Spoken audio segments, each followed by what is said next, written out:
Felicia Angelista ngaku ogah lahiran di hari Natal, ungkap alasannya.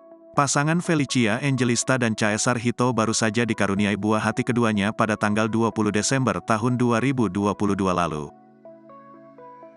Bayi yang bernama Zevanya Granet Emanuela ini lahir di Rumah Sakit Ibu dan Anak Bina Medica, Tangerang Selatan. Ternyata Felicia Angelista memiliki alasan tersendiri memilih lahirkan putrinya 5 hari menjelang Natal.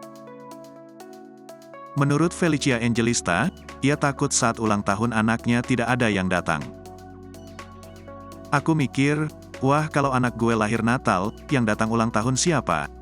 Pasti enggak ada, karena pada lagi Natalan, kata Felicia. Ia pun mengakui jika dirinya tipe ibu yang harus merayakan momen di hari tersebut.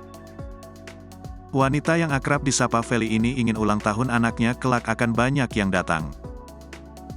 Aku ini tipe ibu yang kalau merayakan maunya di hari H bukan yang 1 atau 2 minggu lagi, jelasnya. Pernyataannya ini juga didukung oleh suaminya Caesar Hito.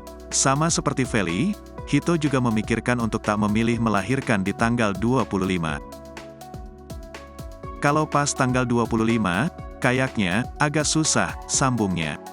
Mereka pun sepakat untuk memajukan kelahiran putrinya itu.